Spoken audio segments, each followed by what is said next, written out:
Hello, ladies and gentlemen. It is time for another version of Say It Loud. And we have very loud microphones right now. There we go. Another version of Say It Loud. Tonight we are going to talk about another topic related to my course, which I've been doing a lot of lately.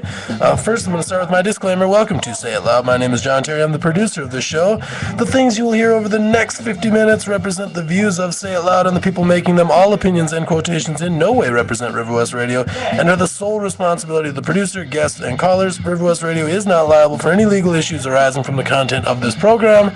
And like I said, tonight we are going to be talking about movie soundtracks. And there was a point, and not just movie soundtracks, I should say, independent movie soundtracks, which I'm going to try to make a distinction on that. So we'll see if I can make a convincing distinction. Now, this is something that I talked about in my course today, was that independent films, or what we call the indie, don't actually necessarily operate much differently than mainstream films. And there's some debate and disagreement about this, right? But we sort of, and maybe I should say I and some of the authors that we read, came to this conclusion that there is a sort of affinity with Hollywood, even at the same time that these movies really challenge things. And we kind of also sort of came up with the idea that really if it's a kind of a feel rather than an actual budget or actually being independent of a major studio, which is really almost impossible for any film that's going to gain any kind of distribution, that it's really up to looking at what the audience says about it, and that's really the only way to determine it. And so there is a difference, right, between these art house films and independent films. I'm not going to really try to belabor that difference. I think that it's once you try to make those categories, you're going to find more reasons to prove how they don't really hold up. But just for the most part, we're going to say that independent films are these kind of things that are doing things differently than Hollywood, but also are able to get a large or fairly large audience to embrace them, or to develop a cult following, and also to be able to have wide distribution so that a lot of people can see these. So maybe where an art film will be really difficult to watch or challenging, or maybe find itself only being played in very, very, very limited theaters, or on college campuses, or in art museums, etc., etc. You're going to find independence, or the kind of independence I'm talking about, everywhere. And what I mean, just for some examples, would be like Slacker, Clerks, would be from the early 90s, but really moving forward to what a lot of people are familiar with would be like Wes Anderson films, Richard Linklater's later work, that is a Slacker director, Kevin Smith's work, the films that come from Miramax and other production companies. And so they're this sort of thing that you really can only kind of say it's an independent if everybody watching it thinks so, and if the director thinks so. It's more about that than the actual budget. But I'm going to say that there's something about the soundtrack then for these films that is a parallel to this. I think is a parallel to this.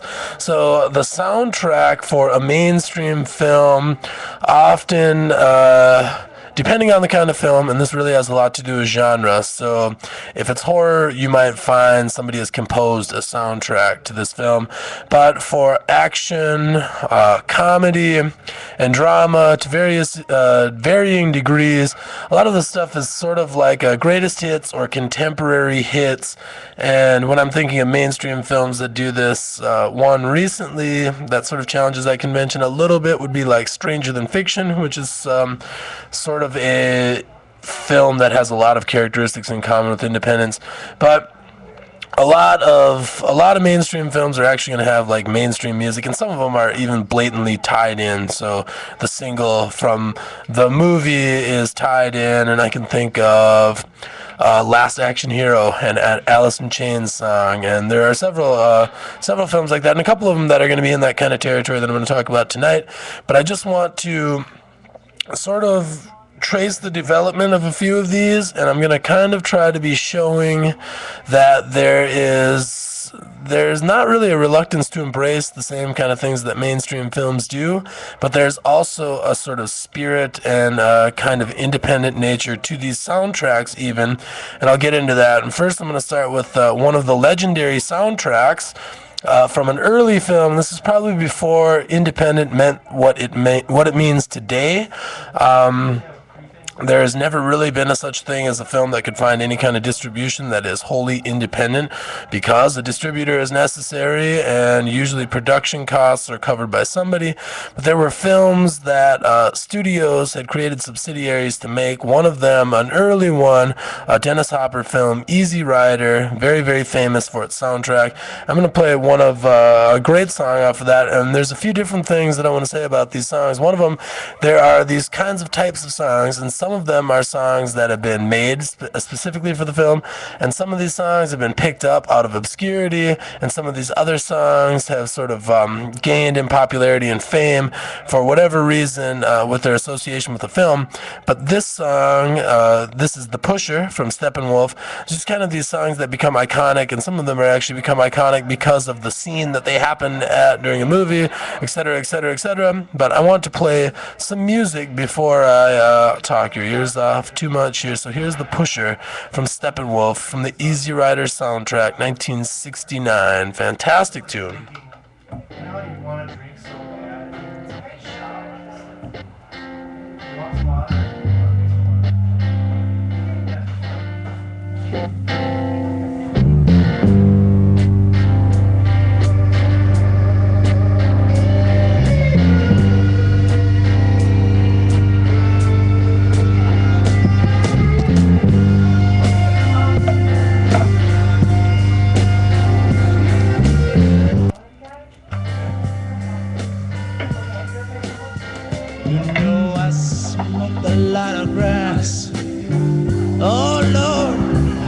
A lot of pills,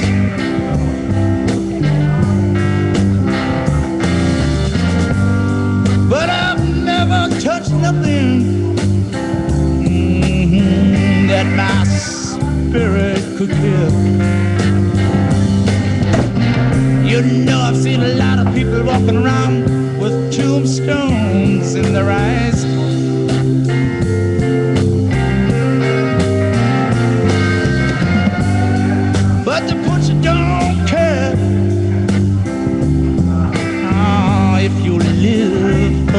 Die. God damn, the pusher.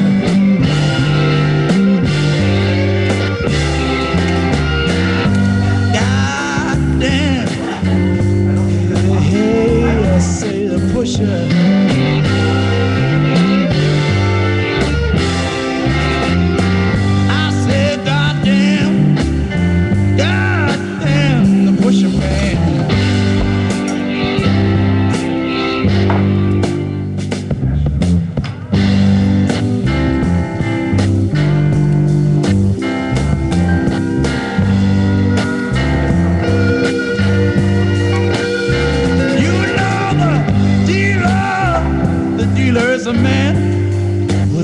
Grass in his hand. Oh, but the pusher is a monster. That God is not a natural man.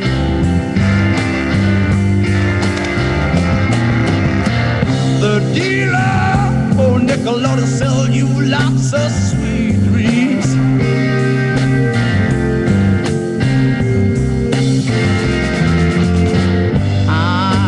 Pusher on your body, love will leave your mind to scream.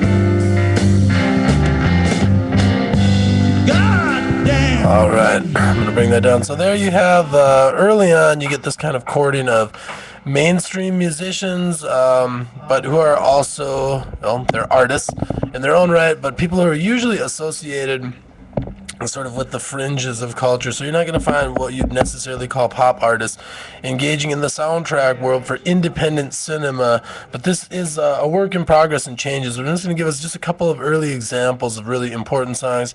And so another band, and this also is something to think about from the perspective of the filmmaker, but also the perspective of the band. Another band that really embraced soundtrack making and filmmaking later on is Pink Floyd. I'm going to give you an example from soundtrack. They wrote the entire soundtrack for More. They were involved in other soundtracks, but More is the independent film, and they sort of actually the idea of the independent film again is much different in the late 60s. But here's a song from 1969 from the soundtrack album to the movie More. The soundtrack is More, and here's the song Green is the Color from 1969. Pink Floyd, a famous band that really did things differently than a lot of other bands at the time, even while they were recording mainstream success. And so this is sort of one of those projects before they were really hugely famous. This is another project, and they engaged in a lot of these kind of things. So here's Green is the Color, 1969, Pink Floyd.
So there's Green is the Color from the film More, a beautiful song.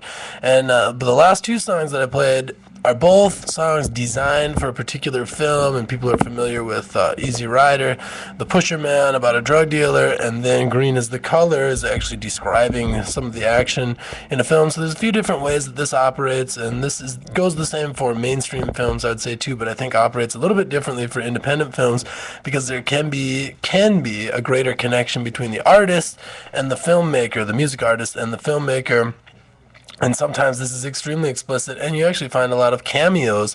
And so here's an independent film that was actually, and this again is still operating under a different definition of independent. So they're very openly attached to their major companies, but this is also productions that they would not touch. And so this is sort of what happens to Miramax and Disney. I was trying to make this point in class earlier today too, as well, is that you've got this thing that's happening in the 70s, and it sort of happens again in the 90s, although the dynamics are a lot different. So here's one of the most famous movie soundtrack songs of all time. I could play Shaft, but that was actually a major production. But here is Curtis Mayfield, who wrote the entire soundtrack for the movie Superfly, and the soundtrack is just aptly called Superfly. And this actually really sprung Curtis Mayfield, became huge.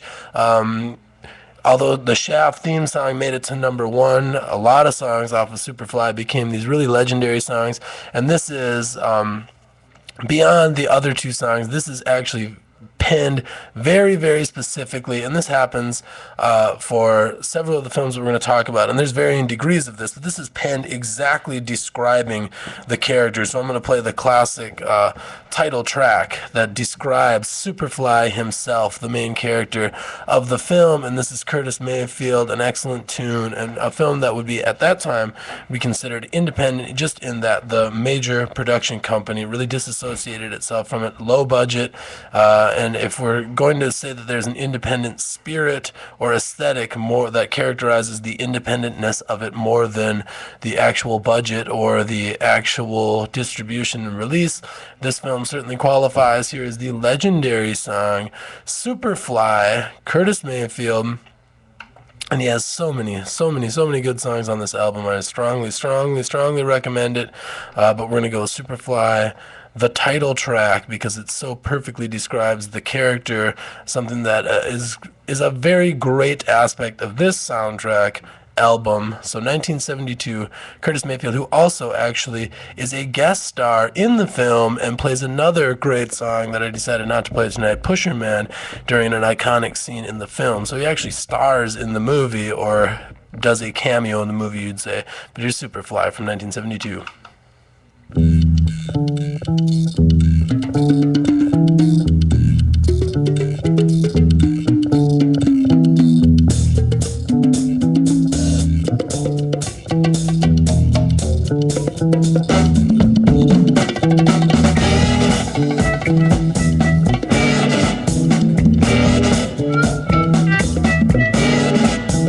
Darkest of night with the moon shining bright. There's a set going strong, a lot of things going on. The man of the hour has an air of great power. The dudes have envied him for so long. Oh, Superfly, you're gonna make your fortune by and by. But if you lose, don't ask no questions why. The only game you know is do or die. Hard to understand, but a hell of a man. This cat of the slum had a mind, wasn't dumb, but a weakness was shown, cause his hustle was wrong. His mind was his own, but the man lived alone. Ooh, Superfly, you're gonna make your fortune by and by. But if you lose, don't ask no questions why. The only game you know is do or die. The game he plays for keys. Hustling times in ghetto streets, trying to get over. That's what he trying to do, y'all. Taking all that he can take, gambling with the odds of fate, trying to get over, trying to get over, trying to get over, trying to get over. Ooh, Superfly. All right, so there we get a nice bit of Superfly. Really, one of the songs, and there's a couple, and Shaft actually did a lot of this work too, that really actually sprung the idea of the movie soundtrack as being something that is just quintessential. And this starts in what were called blaxploitation pictures at the time, which is really sort of a misnomer for some of them. Shaft was actually a fairly substantial production that people were rightly betting was going to profit very much. But you get this idea. So there's a song that can spring someone's career, and this is again the ambivalence of independent. They're not necessarily, if we can make the distinction between sort of art house and experimental film and independent, it is courting the mainstream. And some people would do these kind of things so they could get greater access to the mainstream. And as we talked about in class, some directors, do one for the studio so you can do one for yourself. And it doesn't always work out that way, and some people end up sort of doing more and more for the studios, the lure for the money and the production values, keeps on attracting them, and the star power and things like that. But I'm going to give us one more sort of old school example before we can really get into what starts to look a lot more like independent film, I guess, more classically defined, or as we define it today. And this is another iconic soundtrack because it really, on some levels, brought reggae to the United States. So if you are a casual reggae fan and you have any album that isn't by Bob Marley, you might have the Harder They Come soundtrack. So I'm going to play the classic track from that soundtrack is the title track. And again, here's another song that is written to aptly describe the film. And this happens, it happens in mainstream, but it also happens for independents. And here is The Harder They Come by Jimmy Cliff.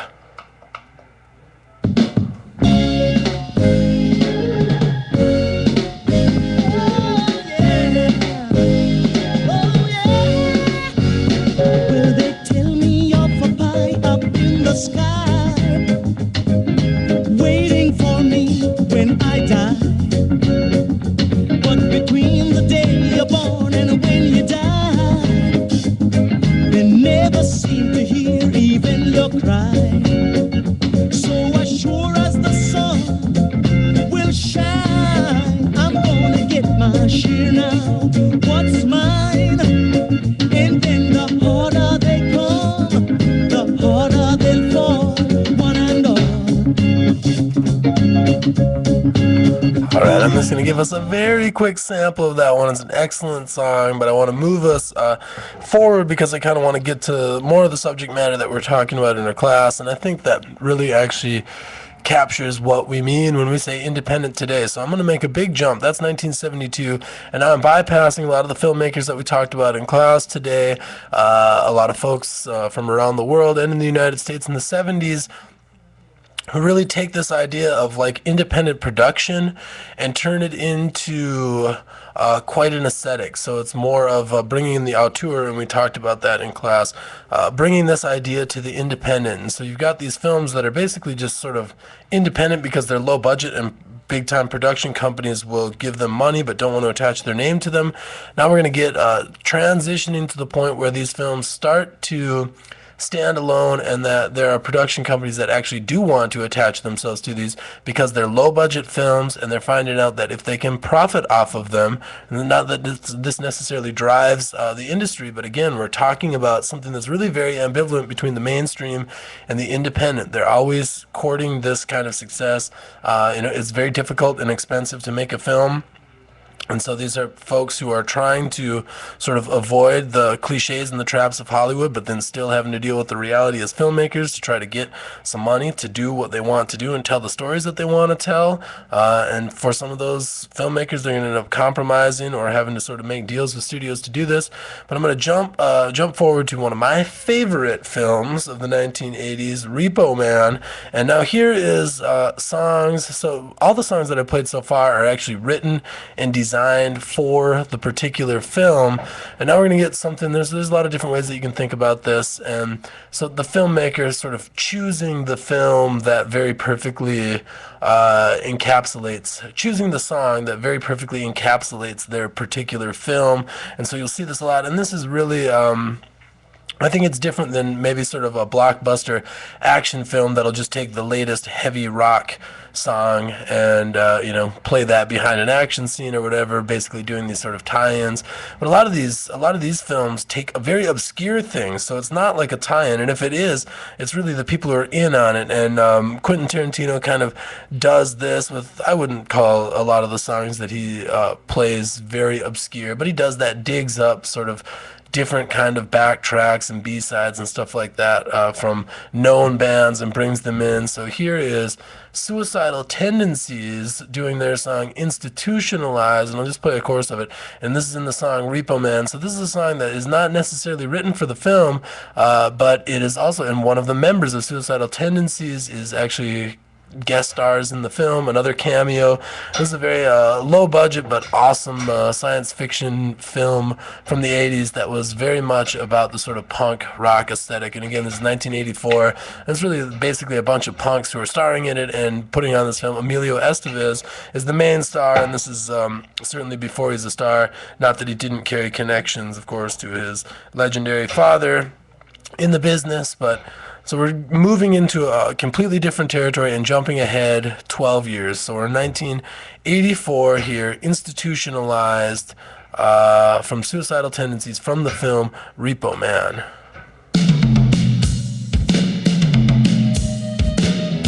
Sometimes I try to do things and it just doesn't work out the way I want it to, and I get real frustrated. And like I try hard to do it, and I like take my time, but it just doesn't work out the way I want it to. It's like I concentrate on real hard, but it just doesn't work out. And everything I do and everything I try, it never turns out. It's like I need time to figure these things out. There's always someone there going, "Hey Mike, we've been noticing you've been having a lot of problems lately, you need to maybe get away, and like maybe you should talk about it, you'll feel a lot better." And I go, "No, it's okay, I'll figure it out. Just leave me alone, I'll figure it out, I'm just working on myself." They go, "Well, if you want to talk about it, I'll be here, and you'll probably feel a lot better if you talk about it. So why don't you talk about it?" I go, "No, I don't want to, I'm okay. I'll figure it out myself." But they just keep bugging me. They build on the side. It's got me, it's two sides, so I'm afraid what's my side. You will laugh and say, "I'm afraid what you can see away." I'm not crazy, here's the design. You're the one who's crazy, here's the design. You're trying to be crazy, here's the design. They stick me in an institution, that was the only solution to get me needed from that time to take me from the enemy myself. Excellent tune there, institutionalized. And so now we're looking at a sort of a West Coast version of this. This is Los Angeles bands and a Los Angeles film. So I'm going to move to the other side of the United States, as it were. And I think that even actually, when you move to the other side of the United States, you find a more important connection that kind of defines these early. Now we're getting into the idea that independent, rather than a statement about the budget, and about the distribution and the production, is actually becoming a statement more about the aesthetic. And so a lot of these, so now as they develop these sort of cult followings, the soundtrack has this sort of intimate connection, because people who are hunting down these old songs that have kind of developed their own cult following and find out that they're in a particular film, right? I'm sure that there are some people who have arrived at the film Repo Man because of the soundtrack, and then I'm sure that there are people who have, probably many more people who have arrived at the soundtrack because of the film Repo Man. And so this sort of is like this two-way here, and Repo Man is an example of one of these kind of movies where the director, the production staff, the people who are doing getting a hold of the soundtrack, talking to the bands, are basically picking out some of their favorite songs, but there's songs that really work well with the material in the film. There's another thing going on, and this is very particular to one filmmaker. I'm going to play a couple songs from his films, because I think that he, to me, exemplifies the intimacy of the music and the film, which I don't think can actually happen in a mainstream film. I don't think that the music can play such an important role, and I don't think that you can get the freedom to choose the music in the way that somebody like Jim Jarmusch, the next filmmaker that I'm going to get to, does. And he comes out of New York, and people are probably familiar with Steve Buscemi, who's one of the guys who kind of grew out of that scene and probably surpassed a lot of his contemporaries, I guess, in terms of fame, whatever that means. But Jim Jarmusch, an excellent filmmaker, a lot of stuff coming out of New York City, and there were groups of musicians who were experimenting with film, and filmmakers who were experimenting with music. So Jarmusch himself was in a band, the Del Byzantines, and John Laurie, a musician most famous for the Lounge Lizards, was in movies. And so there's this sort of crossover, and everybody was kind of doing this together. And Jarmusch made his film in 1984, Stranger Than Paradise, which really, again, this is when the discussion, you move 10 years forward and say that Quentin Tarantino epitomized independent filmmaking and created a certain kind of aesthetic. I would say that there's something different. Hollywood doesn't run to copy Jim Jarmusch's film. Stranger Than Paradise isn't something that Hollywood films are going to run to copy. Hollywood blockbusters really actually do run to copy Pulp Fiction because it makes $200 million worldwide. So we're not talking about films that are doing this kind of thing. But I think if there is a sort of aesthetic that is connected to independent that also fits to me much better with the idea that it is going to be a low budget, there is going to be a greater amount of control from the director. You're going to look at guys like Jim Jarmusch, and there's others too that I could put in here. And there are other people who have, I guess I would say, like a lot more power, but maybe don't quite qualify for what I would call these independent films. But I'm going to play a little bit of John Lorre's soundtrack, and this is again, he wrote the score for this. So this is a guy who acted in the film, watched the film, and wrote this very particular score that he thought provided a kind of feeling to the film. So it's an extremely intimate, right, that the actual actor, friend of the director, these guys ran in the same circles. They were all friends with the same people. Very much like a give and take there that you're probably not going to find between a mainstream Hollywood blockbuster type director and the people who are contributing to or scoring the soundtrack, although that can be an important connection for a variety of filmmakers. But here is The Good and Happy Army from John Lorre. And again, this is just sort of background music, but I think it's something important. So John Lorre wrote the entire score for the film, and it's really certain sets of mood pieces, and that carries the entire film, which I think is interesting for an independent. So here we go, 1984.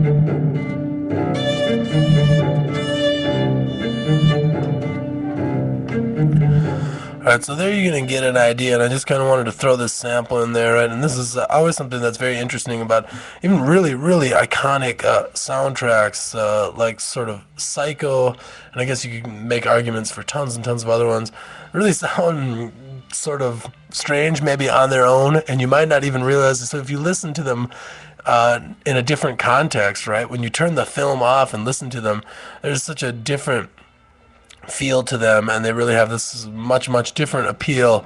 And so something that might sound sort of disjointed or sort of not even like a complete music piece, and we're going to actually get to another couple of examples of that, really fits well with the film. And I think that you get this, and if part of the independent spirit is really focusing on characters, right, and giving them depth that you're not going to find in a mainstream film, whereas it's going to be more like caricature, action hero guy, typical love interest girl, whatever. You're going to have much different kinds of characters, much more interesting characters, I would say, much more fun to watch.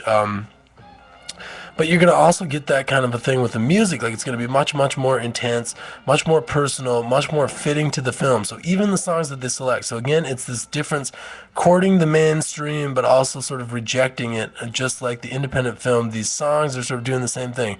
If we're going to pick a song, it's probably not going to be from somebody super famous, right? And then that changes again when we get to the kind of Wes Anderson, Coen Brothers sort of phenomenon later on in the 90s, where you actually will dig up maybe somebody who's really famous, but you'll dig up a song that no one's heard, et cetera, et cetera. We're going to have another great Jarmusch example as we get down the road, but I'm going to give another one really quickly here.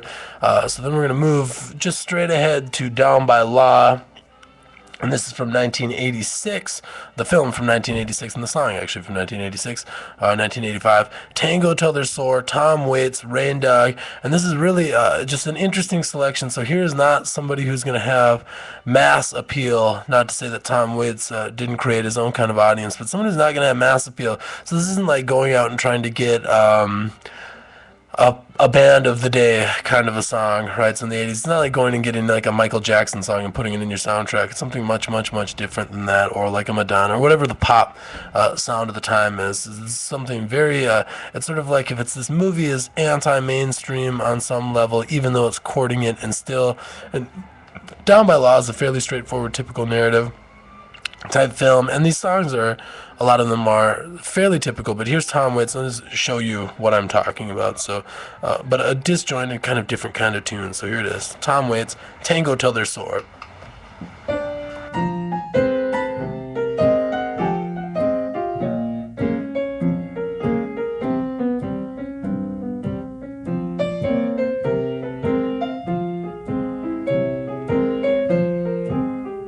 Well, you play that tarantella, all the hounds will start to roar. The boys all go to hell, and then the Cubans hit the floor. They drive along the pipeline, they tango till they're sore. They take apart their nightmares and they leave them by the door. Let me fall out of the window with confetti in my hair. Deal out jacks of better on a blanket by the stairs. I tell you all my secrets, but I lie about my past and send me off to bed forevermore. Make sure they play my theme song. I guess Daisy's all I have to do. Just get me to New Orleans and paint shadows on the pews. Turn the spit on that pig and kick the drum and let me down. Put my clarinet beneath your bed till I get back in town. Let me fall out of the window with confetti in my hair. Deal out jacks or better on a blanket by the stairs.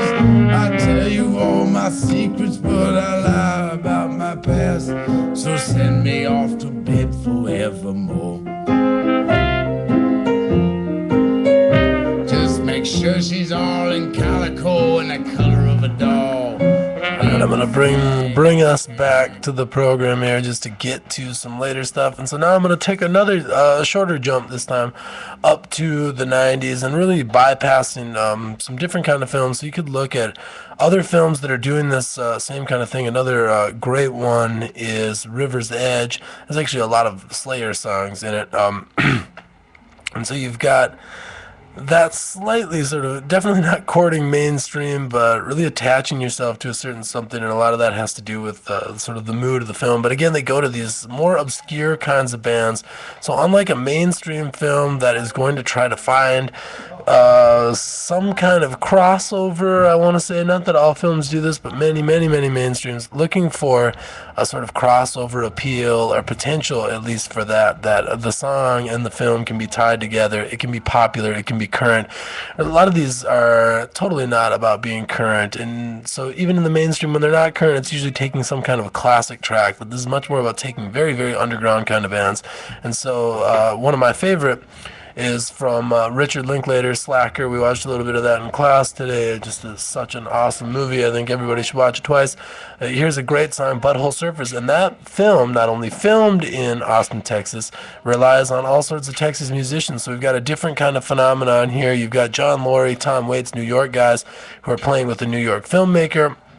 Now you've got Linklater down in Texas, and he's playing with these Texas bands, and a great one, Butthole Surfers. And so here is a song from the Slacker soundtrack, The Colored FBI Guy from the Butthole Surfers.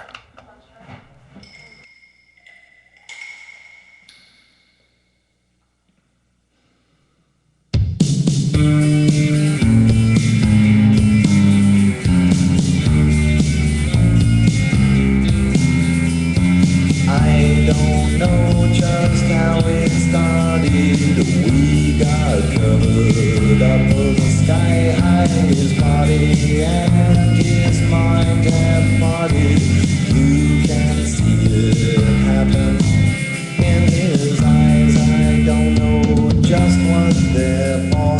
Cones and rods and bars and arrows, dots and dashing eyes that roll right into sight and out of control.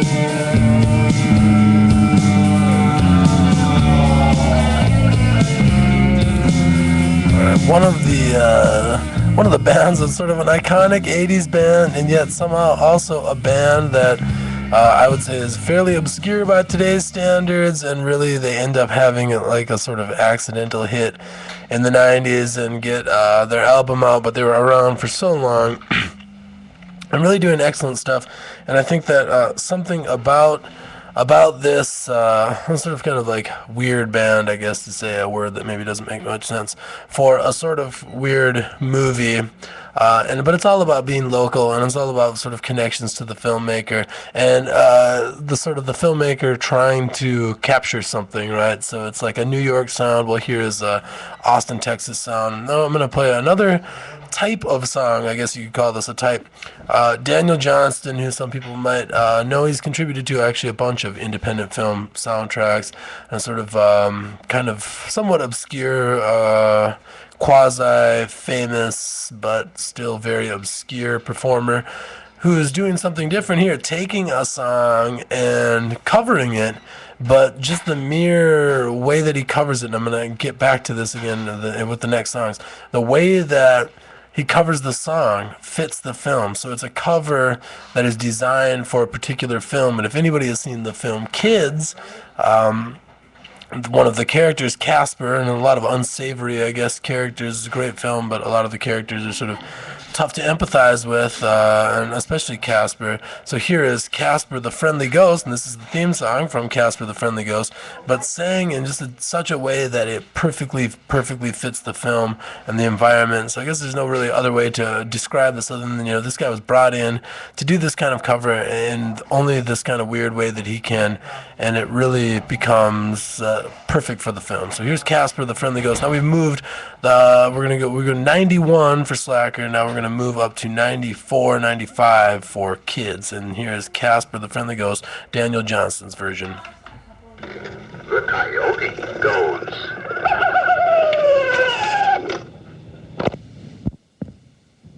He was smiling through his own personal hell, dropped his last dime in a wishing well, but he was hoping too close and then he fell. Now he's Casper the Friendly Ghost. He was always polite to the people who tell him that he was nothing but a lazy bum, but goodbye to them, he had to go. Now he's Casper the Friendly Ghost.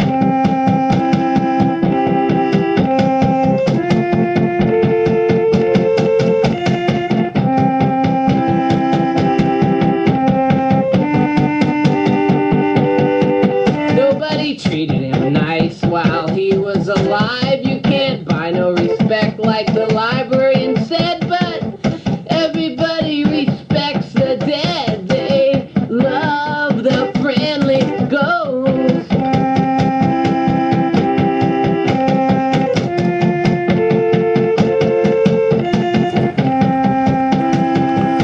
All right, so an excellent instrumentation, and again, a song that really has nothing to do with the kind of film that you're talking about, a pretty heavy film, Kids, and then you take Casper the Friendly Ghost and really turn it on its head, which I think this could only happen in this kind of film. So I think it's very excellent. And so then moving forward, talking about a cover that is designed to fit the song, or a cover that is designed to make the song fit the film, I'm going to jump to a taste of the song Ghost Rider, and this is the Rollins Band covering this for the movie The Crow. Again, 1995 we're at, I believe, here, 94, 95.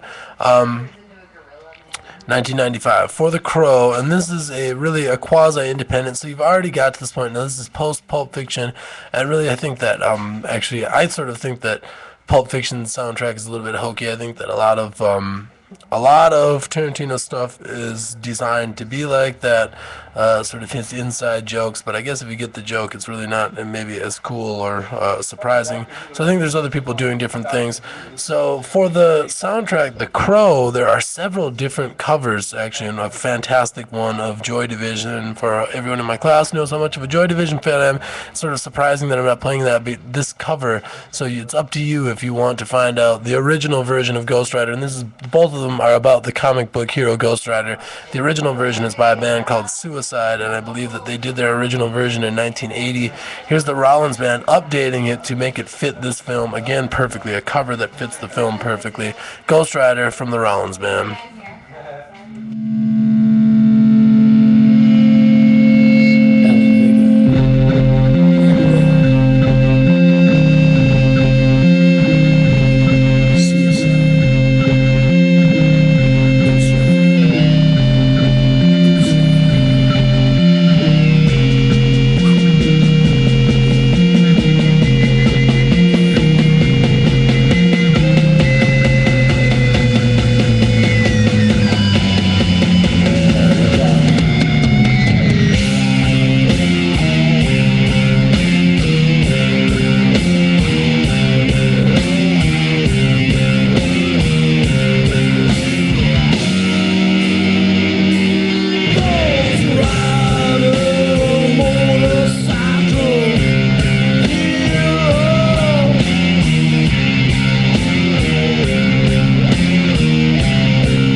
A sort of long chunk because that is such an awesome song, such a different cover. Anybody who's familiar with the band Suicide at all would immediately hear that that does not sound like Suicide, but would also know that Rollins is a big Suicide fan and kind of emerged out of the same crowd.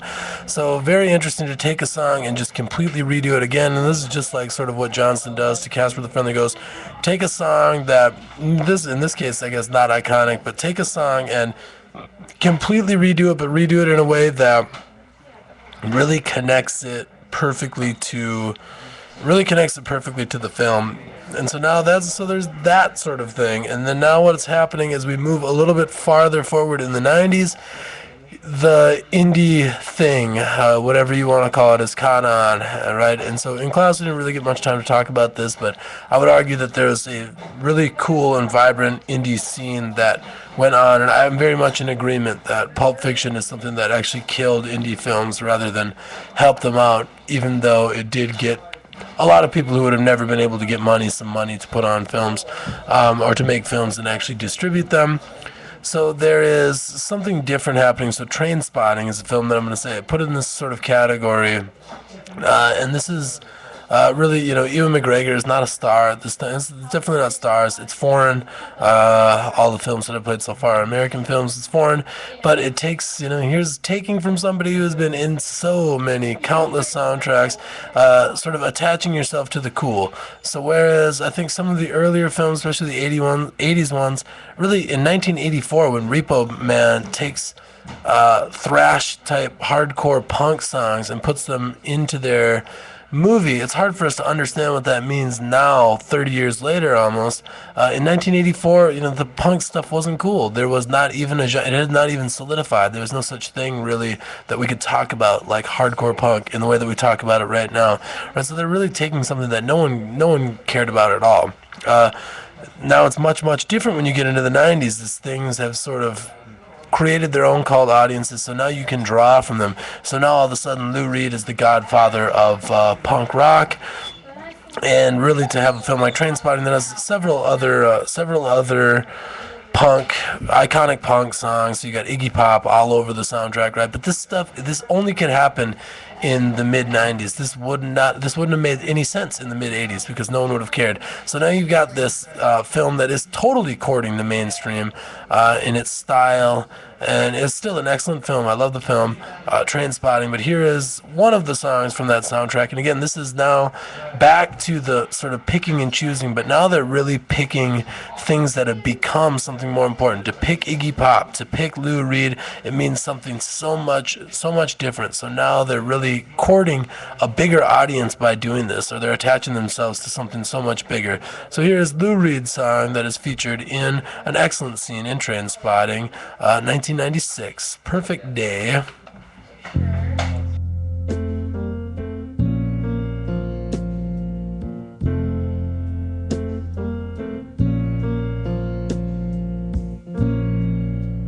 Just a perfect day. Drink sangria in the park, and then later, when it gets dark, we go home.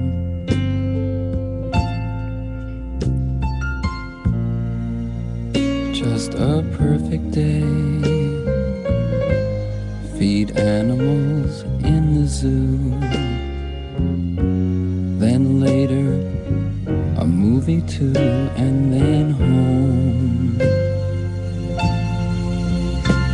Oh, it's such a perfect day. I'm glad I spent it with you. Oh, such a perfect day. You just keep me hanging on. You just keep me hanging on.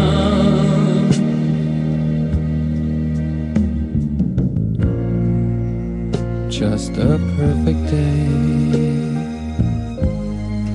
Problems all left alone. Alright, painful to cut it off, and that's from Lou Reed's solo work there.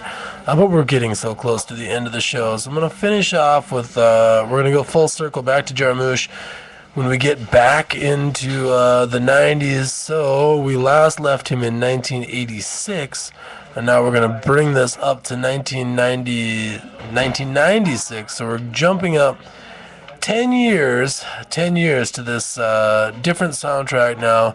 And so I think that this is a little bit emblematic of what has happened to independent film in the meantime, right? So this is a long 10 years for Jarmusch to watch a lot of these things sort of blow up around him, and he still has managed to somehow, even with Johnny Depp in this film, we're going to play a song from the Dead Man soundtrack, which he recruited Neil Young. So to have a superstar like Neil Young, and a superstar, already at that time, a superstar in Johnny Depp, in your film, and still not really court the mainstream. And you also get early, you'll get Iggy Pop featured. You also get early Billy Bob Thornton.